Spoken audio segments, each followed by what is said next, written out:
So when it comes to Keir Starmer, he's not had a good couple of weeks. Like, we all knew it was gonna fall apart, but I don't think any of us thought it would be this soon. Like, honestly, it's gotta set a new record, because it says that Keir Starmer has walked straight into a summer from hell. And it says that Britain's prisons are full and its population is angry.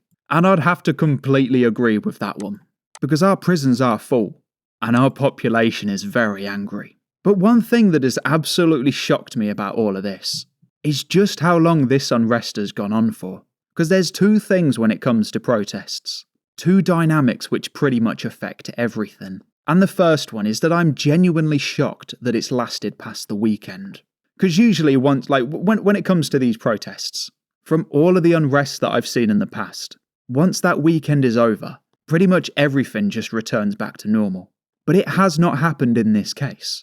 If anything, people have just gotten even angrier. And to be fair, I don't blame them.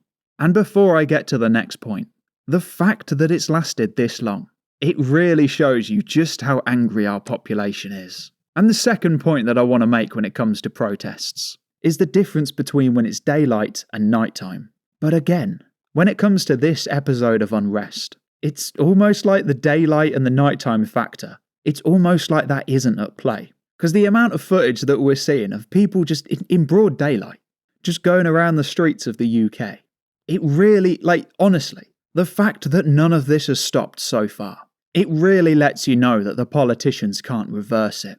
Because in a couple of weeks' time, the people on the streets will go home, and they will stop holding demonstrations. But because it's taken this long to do so, I really don't think that we're going to be returning to normal anytime soon. And before I go, I just wanted to show you this. It was a recent video that I've made about Keir Starmer, and it got 72,000 views, but it only got 126 subscribers. I know YouTube doesn't work like we want it to, but honestly, if you're watching this right now, you've clearly enjoyed the video that you've just watched. So I would highly recommend that we can make this figure right here. I'd highly recommend that we get this to 72,000. That way, you'll be pretty much almost guaranteed to see tomorrow's video, which is absolutely mad. This country has gone crazy.